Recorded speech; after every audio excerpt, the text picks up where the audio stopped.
우리를 부르신 아버지 하나님, 2018년 한 해를 보내고 2019년 새해를 맞이하면서 첫 주간을 주님께 바칩니다. 아버지, 우리의 시간과 열정과 목숨, 가진 모든 소유가 본래 주의 것이지만 우리에게 맡겨주셨기에 우리가 우리 것처럼 사용합니다. 그러나 하나님, 이 모든 것이 당신의 것임을 고백하기 원하는 마음으로 우리 공동체가 이렇게 함께 마음을 합하여 한 주간 주 앞에 나아갈 때에 주여, 우리가 이전에 경험하지 못했던, 우리가 알지 못했던 하나님의 은혜를 더 깊이 깨닫게 하여 주시고, 이전에 뛰어넘지 못했었던 우리 자신의 한계와 죄의 유혹과 세상에서의 절망들을 뛰어넘을 수 있도록 성령 하나님 역사하여 주시옵소서. 오 성령 하나님, 주님을 사모합니다. 이 한 주간을 주관하여 주시기를 간구합니다. 주께 이 모든 시간을 맡겨드리며 예수님의 이름으로 기도하였습니다. 아멘. 하나님 말씀은 느헤미야 13장 말씀입니다.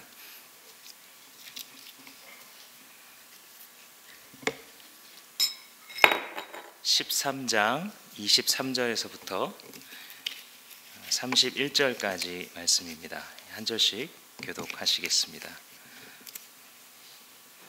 느헤미야 13장 23절에서 31절까지입니다. 그때에 내가 또 보니 유다 남자들이 아스돗과 암몬과 모압의 여자들을 데려와서 아내로 삼았는데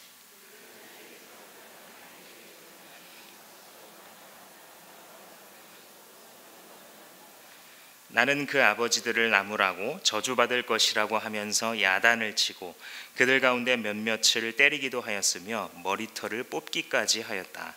그런 다음에 하나님을 두고서 맹세하게 하였다. 당신들은 당신들의 딸들을 이방 사람의 아들에게 주지 마시오. 당신들과 당신들의 아들들도 이방 사람의 딸을 아내로 데려와서는 안 돼요.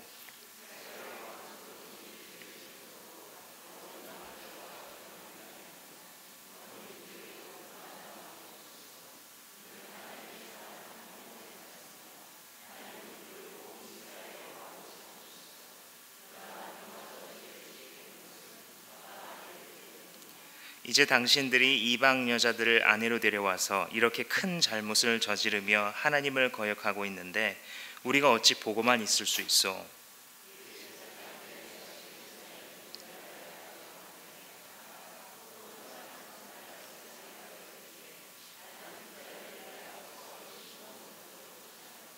나의 하나님, 그들을 잊지 마십시오. 그들은 제사장직을 더럽히고 제사장과 레위 사람의 언약을 저버린 자들입니다.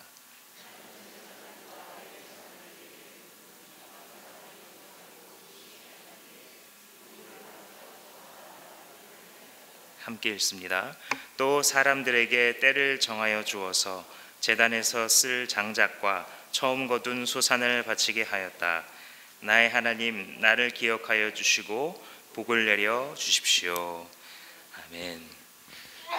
새해를 맞이해서 특별 새벽기도에 은혜를 사모하고 나오신 여러분 주님의 이름으로 환영합니다. 우리 옆사람과 함께 은혜가 함께할 것입니다. 이렇게 한번 인사하시겠습니다. 네, 새벽 예배 때 이렇게 가끔 인사를 이렇게 하시라고 말씀드리면 옆을 쳐다보지 않고 대답하시는 분도 있습니다. 서로 새벽에 얼굴이 다르기 때문에 착각하는 경우도 있는데 우리 교인 맞습니다. 우리가 함께 이렇게 동역해가며 하나님 앞에서 또 위로와 격려를 받는 줄로 믿습니다. 연어 하면 여러분 무엇이 떠오르십니까? 회기, 초밥도 있으시고, 네, 연어의 회기 본능은 인간에게 아주 잘 알려져 있습니다. 이 자리에서 많이 설명할 필요가 없을 정도로 때로는 수만 킬로를 자기가 태어났던 그 강에서 수만 킬로를 헤엄쳐 가서 우리나라 연어로 말하자면 북태평양까지 갔다가 다시 산란기가 되면 돌아와서 자기가 태어난 곳에서 알을 낳고 죽는 이 연어의 회귀 본능이 우리에게 잘 알려져 있고 이것이 우리에게 많은 긍정적인 모티브로도 사용되곤 합니다. 이 연어가 어떻게 그렇게 할 수 있는가?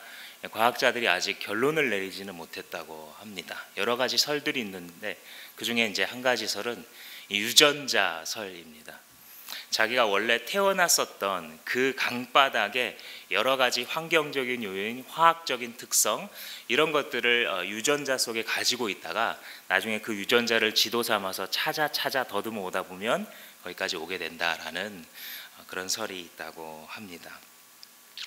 오늘 우리가 읽은 본문에는 우리에게 마치 죄의 유전자 같은 것이 있어서 자연 상태로 내버려 두면 선하게 살아갈 수 있는 것이 아니라 자연 상태로 내버려 두면 자꾸만 어둠을 향해서 회귀하는 본능과 같은 것이 인간에게 남겨져 있다라는 사실을 가르쳐주고 있습니다. 이 말씀이 무슨 뜻인지 인생을 조금만 살아보면 하나님의 말씀을 붙잡고 하나님의 사람답게 살아가고자 결심해 보셨던 분이라면 다 경험하셨을 만한 그런 일입니다. 하나님의 말씀을 조금 놓쳤나 싶었는데 어느덧 나는 저만치 세상을 향하여 어둠을 향하여 가까이 가 있는 것을 알게 됩니다. 이것은 주님께서 우리에게 원하시는 바를 모르는 게 아니라 알고는 있지만 뿌리 깊은 타락함이 우리 안에 있어서 우리로 하여금 다시 어둠의 자리로 돌아가 다람쥐가 쳇바퀴를 돌리듯 하는 그 삶을 살게 하는 것으로 볼 수 있습니다. 예수 그리스도의 구원을 받은 이후에도 그러합니까? 그러합니다. 예수 그리스도는 우리를 죄에서 온전히 구원하셨습니다. 그것은 맞습니다. 그러나 이 땅에 살아가는 동안 그렇다고 해서 우리 안에 있는 타락한 죄의 습성이 완전히 제거되는 것은 아닙니다. 왜냐하면 그것은 우리가 죄를 지을 수 없는 존재가 되는 것은 구원의 완성 때에 하나님의 나라에 들어갔을 때에나 이루어지는 일인 것입니다. 그렇기에 우리는 이 세상에서 구원 이후에도 계속해서 이 지루한 내 안에 있는 죄의 습성을 마주볼 각오를 해야 합니다. 내가 오늘 실수했네. 나는 왜 이런 존재일까? 절망하고 넘어지기보다는 내 안에 있는 죄의 습성을 분명하게 직면하고 주께서 이미 알려주신 그 길대로 살아가는 것이 필요한 것입니다. 오늘 사실 이 말씀을 전할 때에 참 마음이 무거웠습니다. 새해를 시작하면서 하나님께서 주시는 소망과 희망에 대해서 이야기하고 싶은 것은 아마 모두에게 인지상정일 텐데 그럼에도 불구하고 오늘 본문이 명확하게 가르치는 바 그 말씀에 순종하지 않을 수 없었습니다. 오늘의 본문 말씀이 우리에게 가르치는 바를 한마디로 요약해서 우리의 말로 풀어보자면 얘야 반복되는 죄를 차단해라 라는 메시지입니다. 너의 삶 안에 지금까지 반복되어 온 그 어두움의 근원을, 그 습관의 시작을, 그 물줄기를 차단해버려라. 다시 회귀하여 그 자리로 너를 포로 만들지 못하도록. 오늘 우리는 느헤미야의 돌출 행동을 보게 됩니다. 본문을 오늘 읽은 것처럼 아주 간단한 사건입니다. 이제 느헤미야와 함께 귀환했던 그리고 성벽과 성전을 재건하여서 유다 땅에 남게 된 이 귀환 공동체가 그 중에 일부 남자들이 주변에 있는 이방인 여인들을 취했습니다. 아마 마음에 들었으니까 그랬겠죠. 그리고 애를 낳고 살아가는데 그 아이들이 유다 말을 하지 못하는 겁니다. 이것을 보고 느헤미야는 위기를 바로 직감하게 됩니다. 왜냐하면 이 죄 때문에 이스라엘이 망했는데 이제 망했던 이스라엘을 다시 돌이키셔서 하나님께서 새로운 공동체를 꿈꾸게 하시는데 시작부터 초반부터 우리를 망가뜨린 그 죄가 또 퍼지고 있다니 하면서 그 사람들을 꾸짖는 그런 장면입니다. 그것은 당연한데 느헤미야가 돌출 행동이라고 우리가 생각해 볼 수 있는 이유는 무엇이냐면 너무 심한 일을 하는 거예요. 여러분 한번 25절을 가만히 한번 보십시오. 느헤미야가 어떻게 하고 있는지. 나는 그 아버지들을 나무라고, 여기까지는 정상이에요. 저주받을 것이라고 하면서 야단을 치고, 약간 이상하죠. 영적 지도자가 백성들에게 너 저주받을 거야 이렇게 말했다는 거예요. 너 저주받아라. 그 다음에 그들 가운데 몇몇을 때리기도 하였으며, 그 다음에 머리털을 어떻게 했다고요? 뽑기까지 하였다. 아니 무슨 지금 뭐 닭 잡는 것도 아니고 무슨 뭐 깡패 두목이 형님 하는 그 동생들을 지금 뭐 기합 주는 것도 아닌데, 이 거룩한 지도자, 우리가 한 달 동안 묵상해온 훌륭한 지도자 아닙니까? 이 지도자가 이렇게 하고 있어요. 아니 정말로 성경에서 리더십 얘기하면 정말 둘째가라면 서러울 정도로 우리에게 정말 성경적인 리더십의 부분을 보여주는 느헤미야가 왜 이렇게, 사실 지금 우리 현대인의 기준으로 보자면 완전 갑질 중에 슈퍼 갑질이면서 사람의 인권을 짓밟는 것 같기도 하고, 어떻게 이렇게까지 아무리 지도자여도 자기가 무슨 하나님도 아니고 이렇게 할 수 있겠는가라는 느낌을 아마 현대인 중에 특별히 성경에 좀 익숙하지 않은 분들이라면 충격을 받을 것입니다. 그래서 우리는 좀 이 느헤미야에 대해서 좀 생각을 해봐야 할 것입니다. 만약에 이 느헤미야가 오늘날 목회를 한다면 아마 좀 무섭지 않겠습니까? 자매님, 예배 시간에 늦으셨어요? 저주 받으세요. 집사님, 기도 시간에, 이 새벽 예배 시간에 기도를 안 하시네요. 어디 한번 조인트를 한번 맞아 보시겠어요? 아니 뭐 성도님 큐티를 안 하셨다고요? 네, 잠깐 가까이 와 보시겠어요? 머리를 좀 들이밀어 보세요. 큐티 하루 안 하는 거당 한 움큼씩 뽑겠습니다. 하나, 둘, 몇 개 없네요. 이 느헤미야가 만약에 이런 리더십으로 오늘날 목회를 한다고 한번 상상해 보십시오. 아마 남아있을 이 성도가 함께 그를 따를 사람이 별로 없을 것 같습니다. 25절 말씀에 이렇게 성경에 쓰여 있으니까 우리가 이게 정말 그랬나 보다 하고 믿을 수 있죠. 그가 왜 그랬을까? 이 질문을 던지면서 세 가지 정도를 좀 배우려고 합니다. 왜 느헤미야라는 위대한 성경적 지도자가, 이 하나님의 사람이 이렇게까지 했어야 하는가? 이게 맞는 질문입니다. 이렇게 질문을 던져야 우리가 하나님의 말씀을 묵상하면서 얻어낼 것이 있는 것이죠. 왜 하나님의 사람 느헤미야가 이렇게까지 일견 비상식적이어 보이기까지 하면서 그들을 나무라고 있는가? 첫 번째로는 죄의 영향력 때문이고, 두 번째로는 비전의 크기 때문입니다. 또 세 번째로는 하나님의 시선 때문이었습니다. 한 가지씩 좀 살펴보도록 하겠습니다. 첫 번째로 느헤미야가 이렇게까지 한 것은 바로 죄의 영향력 때문이었습니다. 26절 말씀에 보시면 이스라엘 왕 솔로몬이 죄를 지은 것도 바로 이방 여자와 결혼한 일이 아닙니까? 그러니까 한마디로 하자면 그 유명한 솔로몬이 죄를 지은 것도 바로 요 죄였습니다. 당신들이 짓고 있는 바로 요 죄였어요 라고 지목하고 있는 것입니다. 우리가 잘 아는 것처럼 솔로몬은 다윗의 아들이죠. 다윗이라는 사람은 하나님의 마음에 합한 왕, 정말 하나님께서 기뻐하시는 왕의 표본이었습니다. 그런데도 불구하고 하나님은 다윗이 하나님께 성전을 지어드리겠습니다 라고 했을 때 NO 하고 거절하시죠. 여러 가지 이유가 있지만 너는 전쟁하면서 너무 많은 피를 흘렸다. 하나님께서 대답해 주시자, 그러면 제 아들이 지을 수 있도록 제가 모든 준비를 다 해놓겠습니다 하고 실제로 성전을 지을 재료부터 인력까지 다 준비를 해놓고 무대에서 퇴장하죠. 솔로몬이 일어나서 실제로 하나님 앞에 그 성전을 지어드리면서 참으로 하나님의 은혜란 은혜를 다 받았습니다. 그도 그럴 것이 이 솔로몬이라는 사람이 정말 준비된 다윗 왕의 아들이어서 그런지 몰라도 겸손하고 총명하고 지혜롭고 덕스러운 이 모습들을 그의 통치 초반부에 모두 보여줍니다. 이런 왕이 또 있을까? 아마 신약으로 말하자면 예수 그리스도의 예표와도 같은, 미리 보여주는 표식, 이 예표라는 것이 성경에서 사용되는데 예수 그리스도의 예표와도 같은 왕이 솔로몬이 아닌가라는 느낌이 들 정도로 통치를 정의와 공평으로 해 나가죠. 그랬던 왕이 하나님이 부어주신 지혜로 정말로 겸손하게 나라를 부강하게 다스렸던 이 왕이 전무후무할 것 같았던 이 왕이 넘어졌다는 것입니다.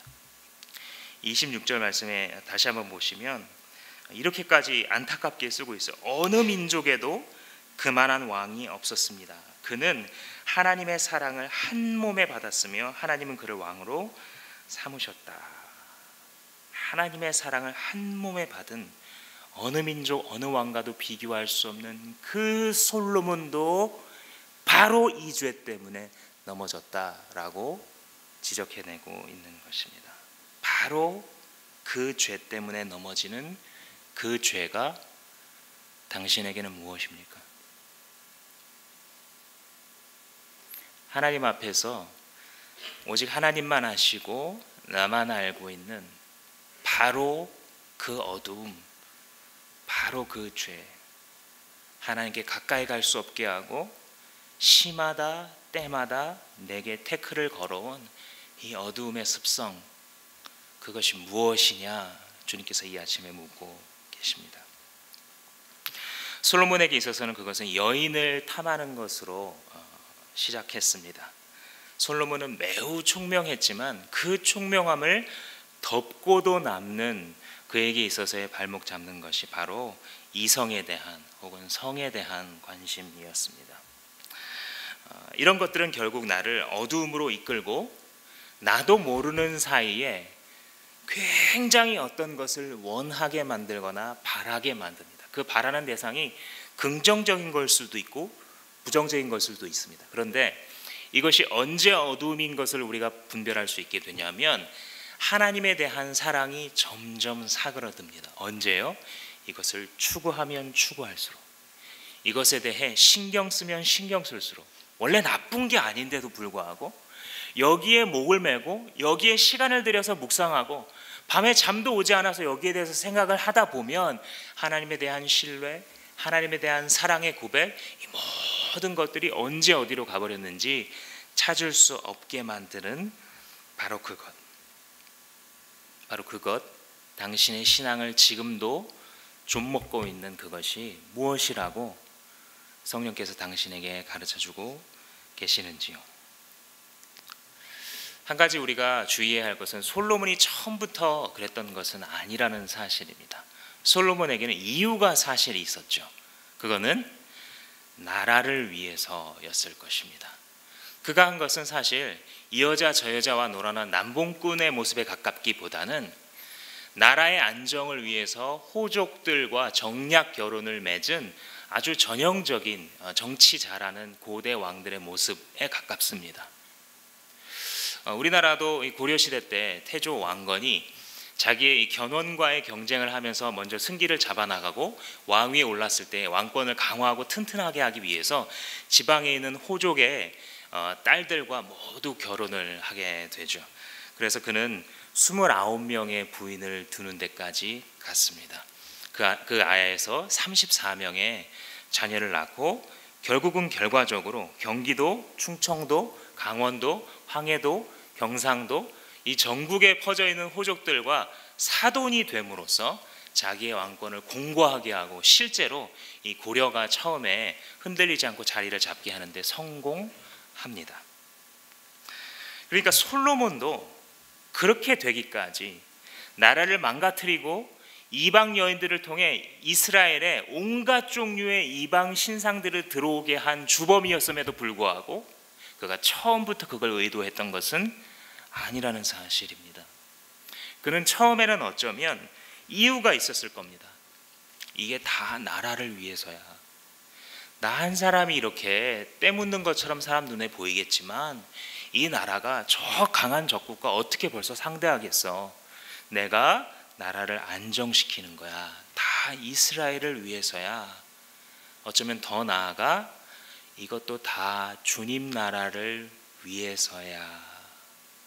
이것도 다 하나님 나라 운동을 위해서야 라고 그는 되뇌이면서 자기를 어둠의 길로 조금씩 설득해 들어갔을 수도 있는 것입니다. 그런데 그 좋은 머리 굴리고 그 수많은 전문가들의 조언을 다 들은 후에 그가 내린 선택은 살리는 선택이 아니라 죽이는 선택, 나라를 흥하게 하는 전략이 아니라 망하게 하는 전략이었던 것을 우리는 역사를 통해 알고 있습니다. 우리는 어쩌면 하나님을 알고 있음에도 불구하고 우리의 삶의 타락한 부분을 남겨두면서 스스로 말하기를 이것도 다 필요해. 내가 이유가 없는 게 아니지. 나는 이렇게 되기까지 사연이 있어. 나한테 너무 뭐라고 그러지 마세요. 나도 다 이유가 있고 다 일이 있었고 그럴 만한 히스토리가 있었어요.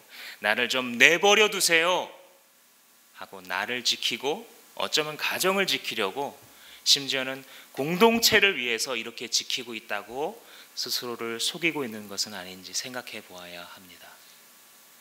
지옥에는 이유가 없는 사람은 없습니다. 그 안에는 이유 많은 사람들로 가득 차 있습니다. 저마다 다 그럴듯한 이유와 사정과 변명과 핑계를 666개씩 가지고 있을 것입니다. 우리가 하나님 앞에서 진정한 자유를 얻고자 한다면, 우리가 2019년 한 해를 시작하면서 주님 앞에서 참된 자유함을 얻고자 사모하는 분이라면 핑계대지 마십시오. 핑계대고 변명하면서 죄의 부분들을 지켜주지 마십시오. 오히려 주님 앞에서 그것을 자백하십시오. 자유와 용서는 핑계대는 자의 것이 아니라 자백하는 자의 것입니다. 주님께서 찾으시는 제사는 상한 심령이라고 하였습니다. 주님께서 찾으시는 것이 완벽하게 치유된 자가 아니라 나는 병자를 찾으러 왔노라 분명하게 우리에게 밝혀주신 이유가 바로 우리 안에 남아있는 이 뿌리 깊은 죄의 습성, 참된 의원이신 그분이 아니고서는 도저히 감당되지 않는 이 어둠으로 달려가기에 빠른 우리의 본능 때문입니다. 사랑하는 성도 여러분, 여러분들을 조금씩 어두움으로 죽게 만드는 그 죽음의 길로 한 걸음씩 한 걸음씩 스스로를 속이며 설득하며 걸어가게 만드는 것이 무엇입니까? 어쩌면 다 사정이 있고 이유가 있었을 것입니다.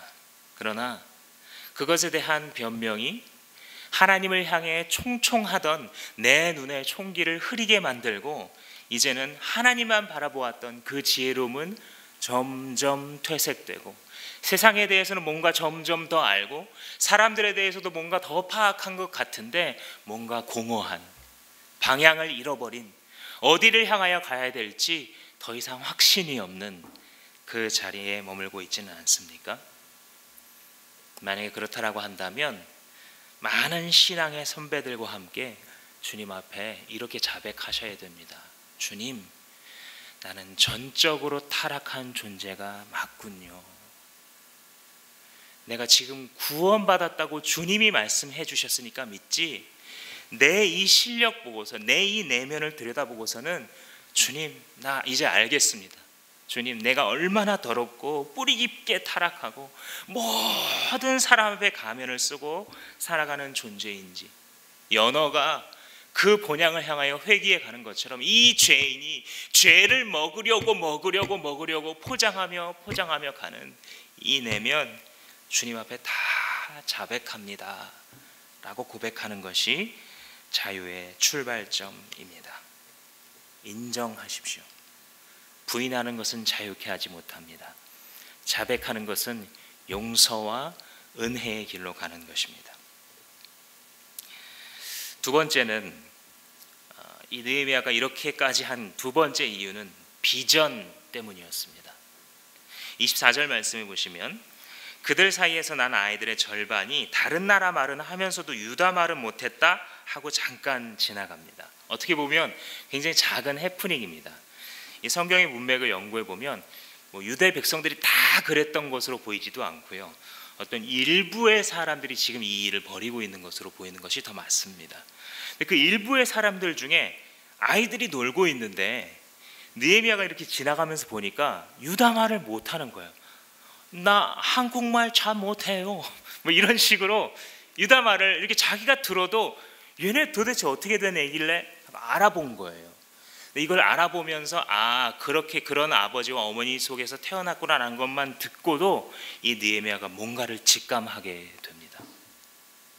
이것은 분명한 하나님 앞에서의 비전을 갖고 살아가는 사람들이 종종 경험하는 통찰력 같은 것들입니다. 무엇이냐면 뭐가 문제인지 그 문제의 핵심을 꿰뚫어 보는 능력입니다. 세상에서도 어떤 분야의 전문가가 되고 경험이 많게 되면 이야기를 몇 마디 듣고 실수도 있을 수 있지만 바로 직감을 할 수 있는 분야들이 참 많이 있습니다. 근데 신앙적으로도 그런 것이죠. 일단 말을 못하면 엄마가 아들에게 신앙을 전수할 수가 없는 거죠. 실제로 제가 아는 이 지인 목사님이 미국 이민사회에서 왜 많은 아이들의 신앙 전수가 실패하는가를 박사 논문을 쓴 적이 있습니다. 언어랑 상당히 많은 관련성이 있는 것이에요. 느헤미야는 이것을 보면서 이런 아이들이 늘어나면, 이런 가정이 늘어나는데도 가만히 하나님이 알아서 하시겠거니 믿음 좋은 척 가만히 내버려 두고 인격적인 척 가만히 내버려 두면 이 공동체가 1년 지나고 2년 지나고 10년 지나서 어떤 방향으로 갈지가 분명하게 보이는 것입니다. 왜 분명하게 보이냐면 느헤미야에게 있어서는 그만큼 비전이 분명하고 큰 것입니다. 하나님을 향한 비전이 분명할수록 그 비전을 방해하는 것들도 정확하게 보이는 법입니다. 새벽 어스름에 일어나 이렇게 옷이나 머리 매무새를 단정하고 나오면 종종 이 해가 밝아온 다음에 9시, 10시쯤 돼서 거울을 보고 깜짝 놀랄 때가 있습니다. 야, 내가 이러고도 나왔다니. 이 어두운데 좀 어두운 불빛에서 이렇게 치장을 하고 나오면 괜찮은 줄 아는데 더 밝은 빛 가운데 나오게 되면 그게 괜찮지 않다는 것을 느끼는 것처럼 하나님 앞에서 받은 확신과 내가 왜 이 삶을 살아가고 있고 하나님 나라에 있어서 내가 살아가는 이것이 무슨 의미가 있는지 비전이 확신한 사람은 이 비전 앞에 작은 장애물이 끼어들 때 초기에 직감할 수 있는 것입니다. 인생은 이렇게 살아야 하는 것입니다. 우리가 한번 예수를 믿었다면, 한번 하나님 나라의 운동원이 됐다면 이렇게 사는 것이 멋진 것입니다. 물론 우리가 살아가면서 많은 일을 겪고 넘어졌다 일어났다를 반복하고 하나님께서 우리를 그렇게 축복해 주시며 격려하시며 정말로 깜도 안 되는 우리들을 하나님 나라의 기둥과도 같은 자들로 사용하십니다. 그러나 그럼에도 불구하고 그런 은혜를 한 번 받고 2번 받았을 때, 3번 받고 4번 받고 20번 받고 30번 받았을 때에는 하나님, 내가 인생 이렇게 살지 않겠습니다. 맨날 사람이 어떻고 이 사람이 어떻게 말했고 하나님 나 이제 이런 거 지겹습니다. 이 물에서 놀지 않게 해주세요. 하나님과 독대하면서 살 수 있게 해주세요. 많은 사람들을 상대할지라도 그 사람이 어떻게 말했고 어떻게 결정했고 무슨 표정을 보여줬는지에 상관없는 그 모든 사람들을 품고 생명사역을 굳굳이 해갈 수 있는 하나님 그 물에서 놀게 해주세요. 이렇게 살아야 하는 것입니다. 이렇게 예수 믿어야 하는 것입니다. 이렇게 신앙생활할 때에 그 새해가 우리에게 소망이 있는 것입니다. 2012년도에 영국의 한 마라톤에서 뛰었던 이 클레어 로마스라는 34세 당시 34세 여성이 세계적인 뉴스가 된 적이 있습니다. 이 마라톤을 완주했다 이건 뉴스가 아닌데 완주한 것이 뉴스가 됐습니다. 왜냐하면 그녀는 하반신 마비였기 때문입니다. 하반신 마비였는데 보통 장애인 이 마라톤을 하게 되면 2km, 5km, 10km 이렇게 줄이는데 이분이 웬일인지 자기는 42.19km를 풀코스를 완주하겠다 이렇게 고집을 한 겁니다. 그래서 목발을 짚고 목발을 계속 지탱해 줄 수 있는 특별한 이 옷을 제작된 옷을 입은 다음에 마라톤을 뛰는데 완주를 해냈는데 16일이 걸렸습니다. 마라톤 주최 측에서는 경기 당일에 완주한 자에게만 완주 메달을 준다라는 규정 때문에 메달을 주지는 않았습니다. 그러나 그럼에도 불구하고 이 뉴스를 본 많은 사람들이 성금을 보내와서 쌓인 것이 약 2억 원 가량이 되었습니다. 왜 그랬을까요? 이 마라톤을 뛰는 것 자체가 쉬운 일은 아니지만 이 장애인으로서 장애의 몸을 가진 이 여성이 자기가 나아갈 방향에 대해서 분명한 목표를 설정하고 그 일을 이루어냈을 때 더 많은 사람들이 감화를 받게 되었던 것입니다. 비전이 확실한 사람은 주변을 변화시키고 많은 사람들에게 인생은 저렇게 살아야 되는구나, 신앙은 저런 신앙을 가져야 되는 것이구나 라는 감화를 주게 되고, 그 비전에 의해 그 비전의 그늘에 많은 사람들이 깃들어 함께 성공할 수 있게 해주기 때문입니다. 그것을 잃어버리는 것은 사실 많은 것을 잃어버리는 것입니다. 마지막으로 느헤미야가 이렇게까지 한 것은 눈앞에 계신 하나님 때문이었습니다. 27절 말씀에 보시면, 이제 당신들의 이방 여자들을 아내로 데려와서 이렇게 큰 잘못을 저지르며 하나님을 거역하고 있는데 우리가 어찌 보고만 있을 수 있소, 이렇게 얘기합니다. 그러니까 이런 참 너무나 센 처벌 혹은 이런 수치감을 준 일들을 한 이유가 여기서 이제 드러나는 것입니다. 하나님을 거역하고 있는데, 당신들이 이스라엘 백성, 하나님 백성 공동체로서 하나님을 거역하고 있는 일이 있는데, 하고 있는데 우리가 어떻게 그것을 가만히 보고 방치할 수 있겠습니까? 라는 것입니다. 그의 마음에 무엇이 들어 있습니까? 하나님의 시선, 하나님을 경외함이 들어가 있는 것입니다. 잠언이 가르치는 것처럼 이게 모든 것의 출발점입니다. 하나님을 두려워할 줄 아는 지혜, 피조물에 피조물 된 자리를 알고 창조주의 영광을 찬양하며 그 앞에 두렵고 떨림으로, 그러나 기쁨으로 하나님께 순종하는 길을 걸어가는 그 사람, 바로 그 사람이 느헤미야였습니다. 그가 이 시선을 갖고 있었기 때문에 앞에서 보여줬던, 혹은 그 앞에 있는 장들에서 보여줬던 사람들을 두려워하지 않는 느헤미야의 모습이 나올 수가 있었던 것입니다. 나는 용기를 내야지, 사람 앞에서 떨지 말아야지, 그래 나는 잘할 수 있어.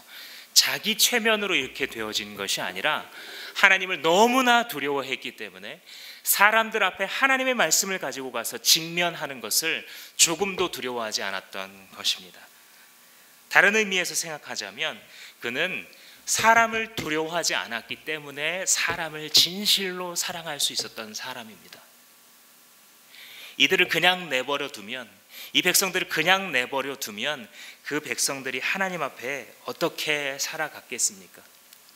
마치 물에 빠진 자에게 인격적인 설명 어떤 이런 거 필요 없이 머리채를 휘어잡고 땡겨서라도 머리털이 빠지더라도 그 사람을 구원해내듯이 이 느헤미야는 지금 자기의 백성들을 향한, 그들을 끄집어 올리는, 물에서 건져 올리는, 전기에 감전되어 있는 사람 앞에서 다짜고짜 그를 끄집어내고 전원 스위치를 내려버리는 이 일로서 자기의 동역자들을 구원하고 있는 것입니다. 그 시선을 31절 느헤미야 많은 장에서 얘기하는 것처럼 마치 후렴처럼 하나님 기억해 주세요. 내가 하나님 시선 앞에서 살았던 것을 기억해 주십시오 라고 끝맺고 있는 것입니다. 사실 이 죄는 여러분들 에스라서를 읽어보시면 9장 정도부터 9장 10장에 똑같은 범죄를 백성이 2차 귀환 때도 했습니다. 3차 귀환 때 똑같이 반복합니다. 이게 무슨 말입니까?